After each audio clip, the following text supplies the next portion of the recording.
في القلب شعاع يهديني نور الإيمان سرى فيني وبذكرك يا ربي أرقى دوما بالروح عن الدوني دوما بالروح عن الدوني قلب شعاع يهديني نور الإيمان سرى فيني তোমরা ডক্টর খন্দকার আব্দুল্লাহ জাহাঙ্গীর রহমাল্লাহর নাম শুনেছ? স্যার একটা উপমা দিতেন, আমার কাছে বেশ ভালো লাগে উপমাটা। সেটা হলো, স্যার বলতেন যে আল্লাহ সুবহানাহু ওয়া তাআলা মানুষ এবং অন্য প্রাণীদের যে সৃষ্টি করেছেন, এই দুই সৃষ্টির উপমা হলো বাটন ফোন আর স্মার্টফোনের মতো। অর্থাৎ আল্লাহ তাআলা যে অন্যান্য প্রাণী তৈরি করেছেন, ধরো হাঁস, মোরগ, গরু, ছাগল যা যা আছে, এই সবগুলোকে স্যার বলতেন এগুলো হলো বাটন ফোনের মতো।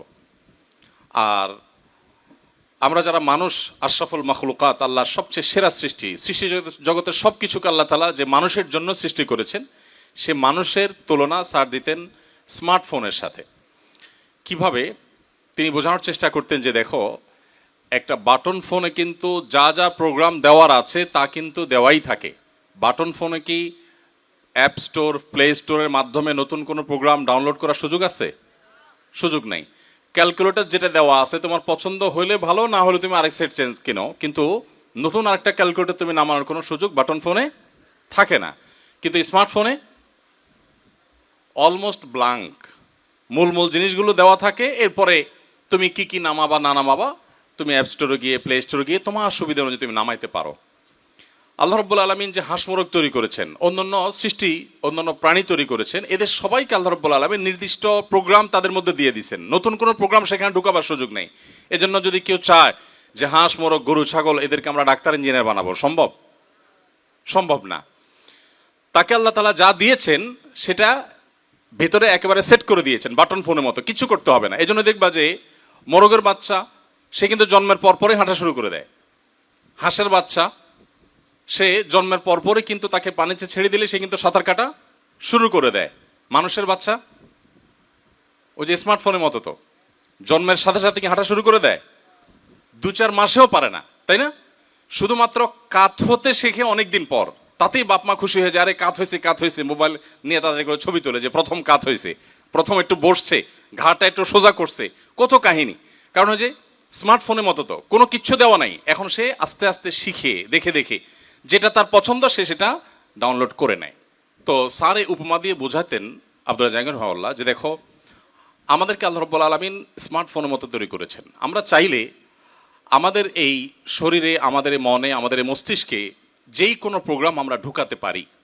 চাইলে কেউ ভালো কিছু ঢুকালে তিনি ভালো মানুষ হতে পারেন, খারাপ কিছু ঢুকালে তিনি খারাপ মানুষ হতে পারেন। গরু, ছাগল তারা কখনো চোর ডাকাত হয় না, তারা কখনো সন্ত্রাসী হয় না, তাদের মধ্যে ভালো মন্দ বলতে কিছু নাই।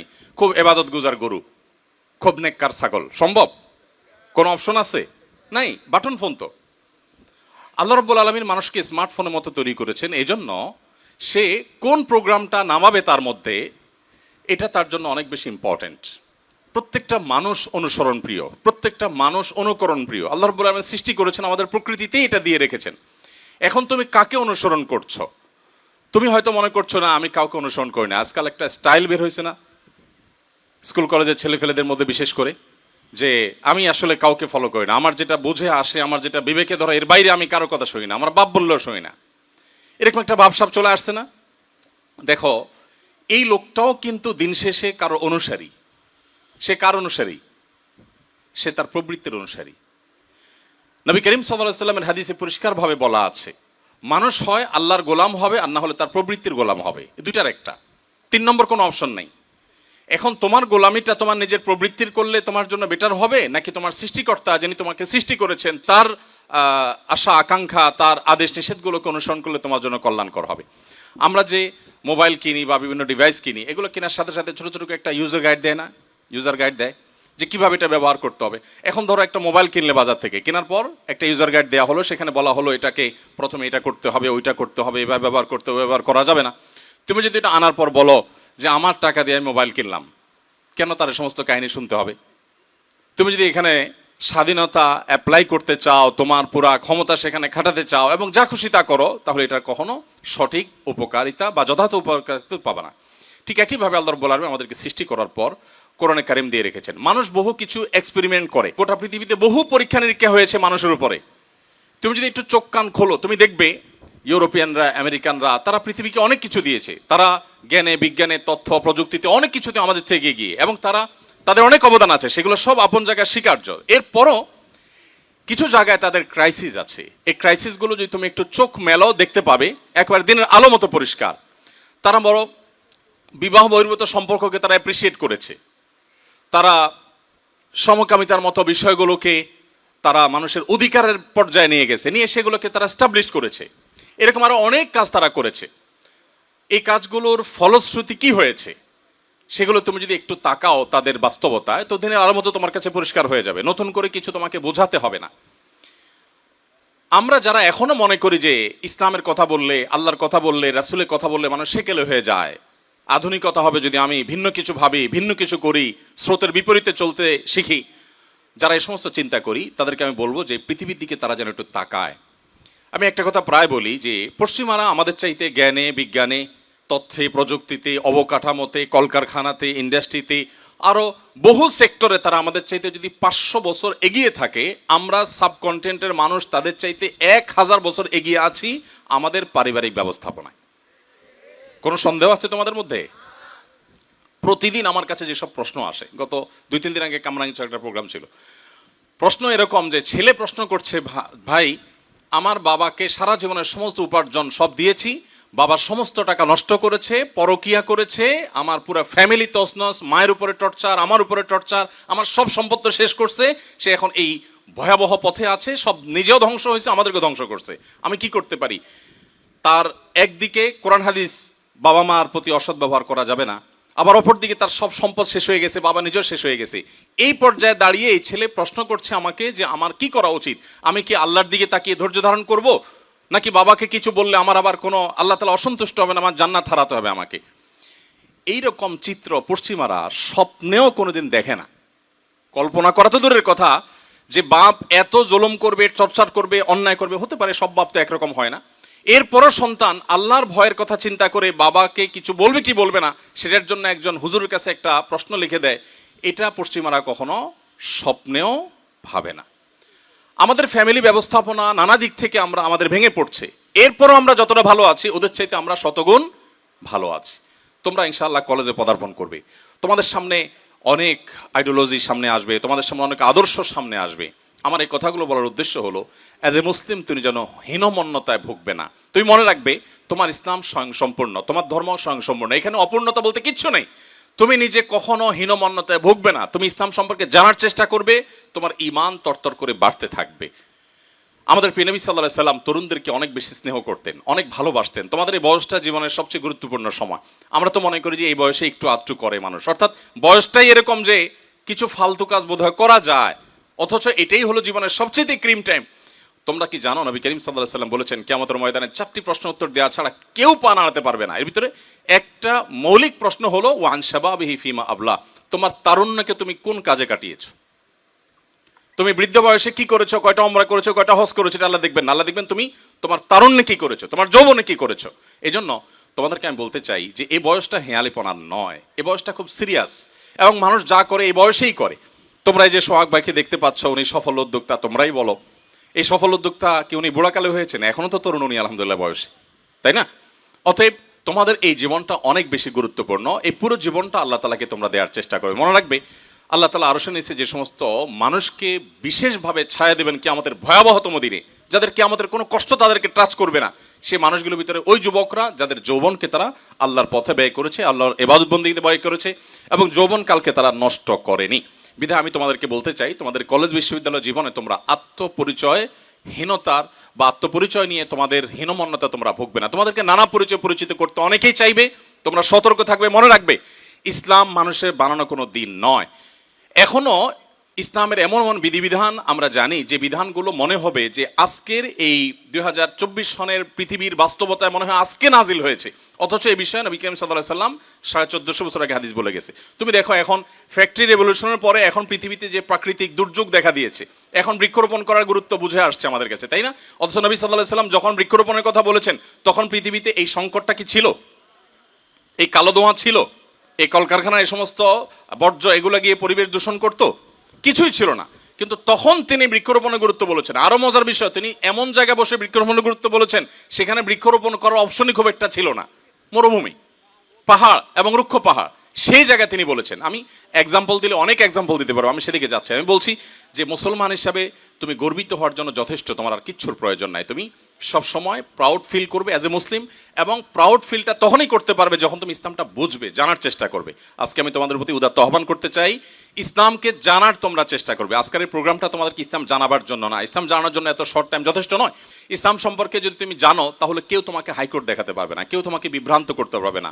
আমি আবারও বলছি, ইসলাম সম্পর্কে তুমি পড়াশোনা করে জেনে বুঝে তারপর ইসলামকে তুমি যদি প্র্যাকটিস করো, সেই ইসলাম তোমার ইনশাআল্লাহ অনেক বেশি উপভোগ্য হবে, তুমি অনেক উপভোগ করবে এবং ইসলাম প্র্যাকটিস করে তুমি অনেক মজা পাবে। যারা নতুন মুসলমান হয়, জেনে শুনে যারা পড়াশোনা করে যারা ইসলামে আসে, তুমি একটু তোমার আশেপাশে দেখিয়ে তোমার বন্ধু বান্ধবের মধ্যে কেউ যদি অমুসলিম থেকে ইসলামে আসে, দেখবে যে তারা ইসলাম প্র্যাকটিসে আমাদের চাইতে অনেক বেশি সিরিয়াস। এর অন্যতম কারণ হলো সে জেনে শুনে মুসলমান হয়েছে। আমাদের মতো মুসলমান বাই বর্ণ না, তারা মুসলমান বাই চয়েস। দ্বিতীয়ত যে বিষয়টি তোমাদেরকে করার জন্য আমি বলবো তা হলো, তোমরা সবসময় সৎসঙ্গ অবলম্বন করবে। যে বন্ধুটা তোমার মিথ্যা বলার অভ্যাস আছে, যে বন্ধুটার মধ্যে অন্য মেয়েকে নিয়ে আজে বাজে কথা বলার, কমেন্ট করার অভ্যাস আছে, টিজ করার অভ্যাস আছে, তুমি হেয়ালিপনা করে দুষ্টমি করেও এই বন্ধুর সঙ্গ কখনো অবলম্বন করবে না। কারণ মানুষ এভাবে নষ্ট হয়, এভাবে ধ্বংস হয়। মাদকতা নিয়ে তোমরা আজকে অনেক কথা শুনেছ। মানুষ মাদকের পথে যে যায়, প্রথম পদক্ষেপ হলো একটা খারাপ বন্ধুর পালায় পড়ে, যে বিড়ি খায়, যে হয়তো ধূমপান করে, সিগারেট খায়, এরপর আস্তে আস্তে সে খারাপের দিকে যায়। জন্য কোরআন আমাদেরকে বারবার করে মুত্তাকি হওয়ার পথ বাতলে দিয়েছে, ওয়াকুনু মাআস সাদিকিন, ইয়া আইয়ুহাল্লাযীনা আমানুত্তাকুল্লাহ ওয়াকুনু মাআস সাদিকিন। তাকওয়া অবলম্বন করো। উপায় কি? মুত্তাকিদের সাথে থাকো। যত বেশি মুত্তাকিদের সংস্রব অবলম্বন করবে তত ভালো মানুষ হতে পারবে। তোমার মন্দের ভালো যা আছে, তোমার কলেজে, তোমার বিশ্ববিদ্যালয়ে, তোমার মেসে, যেখানে পাবে, তুলনামূলকভাবে যারা নামাজি, যাদের আল্লাহর ভয় আছে, যে মা বাবাকে রেসপেক্ট করে, যে খারাপ মানুষ না, ওই লোকটা তোমার বন্ধু হবে এবং তাকে যখন বন্ধু বানাবে অটোমেটিক তুমি ভালো হওয়ার পথ খুঁজে পাবে ইনশাআল্লাহ। তৃতীয়ত যেটি বলবো তা হলো সময়ের হেফাজত করবে। সময় মানুষের জীবনের সবচেয়ে দামি জিনিস। এই যে আমাদের ডাক্তার নাবিল ভাইয়ের কোনো সোশ্যাল মিডিয়াতে অ্যাক্টিভিটি নেই। তোমরা ওনার পেজে দেখো যে অনেক বেশি লাইভ টাইপ করেন, হ্যাঁ, সারাক্ষণ একটু পরপর তোমরা ওনার ভিডিও টিডিও দেখো। আমি জিজ্ঞেস করছি, এগুলো অন্য লোকজন চালায়, উনি বুঝেও না এগুলো বেচারা, একেবারে মিসকিন বেচারা এই ব্যাপারে, মানে কিচ্ছু বুঝেন না। এই না বোঝাটাই হলো তার অ্যাডভান্টেজের জায়গা। তার জায়গা থেকে সে তোমাদেরকে এত কিছু দিতে পারছেন উনি, এটা অন্যতম কারণ হলো এডিকশন নাই। খুব ভালো করে শুনে রাখো, মোবাইলের নেশা আছে আর জীবনে বড় কিছু করতে পেরেছে, এই দুইটা জিনিস আসলে একসাথে করতে পারবা না তুমি। এখানে সোহাগ ভাই আছে, সোহাগ ভাই সোশ্যাল মিডিয়ায় তেমন কোনো অ্যাক্টিভিটিস নাই। আমি জানি যে ওনার মোবাইলে, আমি যতটুকু জানি শুনেছি, উনি বলেছেন যে ওনার মোবাইলে সোশ্যাল মিডিয়ার অ্যাপগুলো নাই, ফেসবুক ইউটিউবের এই সমস্ত অ্যাপগুলো পর্যন্ত ওনার মোবাইলে নাই আলহামদুলিল্লাহ। আমরা বাংলাদেশে একেবারে প্রথম সারির এক পয়সাওয়ালা মানুষের কাছে গেছিলাম আমি, সোহাগ ভাই সহ একবার কোনো একটা কাজে। তো ভদ্রলোক আমাকে চিনছিল না, তো ভাই আমার পরিচয় করা দিচ্ছেন যে হুজুর, মাশাআল্লাহ, ফেসবুক হুজুর, অনেকে চিনে টিনে। তো তখন লোকটা বলল, সরি আমি চিনতে পারলাম না। আমার খুব অপমান হলো, খুব মনে কষ্ট পাইলাম যে আমারে চিনে না, কেমন কথা। পরে ভদ্রলোক বুঝতে পারছেন পরিস্থিতিটা, সাথে সাথে উনি সামলায় উঠে বললেন যে আসলে আমার মোবাইলে সোশ্যাল মিডিয়ার কোনো অ্যাপ নাই, তো এগুলোতে সময় দেওয়ার সুযোগ আমার হয় না। তখন বুঝলাম যে এই লোক দেশের প্রথম সারির ব্যবসা প্রতিষ্ঠানের ওনার কেন হতে পেরেছে, কিভাবে হতে পেরেছে, সে এই সমস্ত ফালতু সময় দেওয়ার মতো সুযোগ তার হাতে নাই। আমার সোশ্যাল মিডিয়াতে অনেক অ্যাক্টিভিটিস আছে, তোমরা বলবো যে আপনি ওয়াজ করেন, আপনি কি করেন। তো আমার বর্তমান আমল হলো, আমার অনেক দিন পর্যন্ত আমার মোবাইলে ফেসবুক ইউটিউবের কোনো অ্যাপ নাই। যতটুকু দরকার কম্পিউটার ব্যবহার করি, এর বাইরে মোবাইলে সাধারণত আমি কোনো অ্যাপ ব্যবহার করি না আলহামদুলিল্লাহ। মোবাইল শুধুমাত্র যোগাযোগের জন্য ব্যবহার করছি এবং এর সুফল আমি পাচ্ছি। তো তোমাদেরকে আমি বলবো, সময় তোমরা হেফাজত করবে, আজে বাজে বন্ধুর সাথে সময় কাটাবে না এবং মোবাইলের নেশা থেকে বাঁচার চেষ্টা করবে, মাদকতা থেকে বাঁচার চেষ্টা করবে এবং তোমাদের লজ্জাস্থানকে হেফাজত করবে। আব্দুল্লাহ জাহাঙ্গীর আরেকটা কথা কোট করি, স্যার বলতেন, দেখো আমার মতো দাড়ি পাকা বুড়ো, স্যারের কথা বলতেন যে আমার মতো দাড়ি পাকা বুড়ো তাহাজ্জুদ পড়ে আল্লাহর যতটুকু নৈকট্য লাভ করতে পারবো, তোমাদের মতো তরুণরা শুধু 5 ওয়াক্ত নামাজটা পড়বে এবং তোমাদের চরিত্রটাকে হেফাজত করবে, আল্লাহর নৈকট্য আমার চাইতে তোমরা অনেক বেশি অর্জন করতে পারবে। তো আমি আশা করবো যে তোমাদের চরিত্রকে তোমরা হেফাজত করবে। আমি একটা কথা প্রায় বলি যে এখন এরকম তরুণ পাওয়া খুব কঠিন, যে তরুণের আসলে কোনো হারাম রিলেশন নাই। এরকম ছেলে ফেলে একেবারে নাই বললে চলে, তাই না? তো এরকম অবস্থাতে আমাদের লক্ষ্য রাখতে হবে যে, মনে রাখবে স্রোতের বিপরীতে চলা মানুষের সংখ্যা খুব কম। স্রোতের সাথে তাল মিলানো মানুষ সে কখনো সেরা মানুষ হয় না। স্রোতের বিপরীতে তাল মেলানোর মানসিকতা থাকতে হয়। আল্লাহ তোমাদেরকে সেই তৌফিক দান করুন। সর্বশেষ কথা হলো, তোমাদের জীবনে একবার হলো পুরাটা কোরআনে কারীম শুরু থেকে শেষ পর্যন্ত অর্থ সহকারে বুঝে, সম্ভব হলে সংক্ষিপ্ত ব্যাখ্যা সহকারে একটু পড়বে, এবং নবী সাল্লাল্লাহু আলাইহি ওয়াসাল্লামের সিরাত গ্রন্থ একবার পড়ে শেষ করবে। এই দুইটা জিনিস, পুরো কোরআন একবার এবং পুরো সিরাত গ্রন্থ একবার পড়ে শেষ করবে। আশা করি যে ইসলামটাকে তুমি অনুভব করতে পারবে এবং ইসলামের সঠিক ধারণা তুমি পাবে। আল্লাহ তাআলা তোমাদের সবাই ঈমান আমলকে, তোমাদের তাকওয়াকে প্রতিকূল পরিবেশে আল্লাহ তাআলা হেফাজতে রাখুন, তোমাদের সবাইকে হেফাজতে রাখুন। জাযাকুমুল্লাহ খাইর। আসুন্নাহ ফাউন্ডেশন, উম্মার স্বার্থে সুন্নাহর সাথে।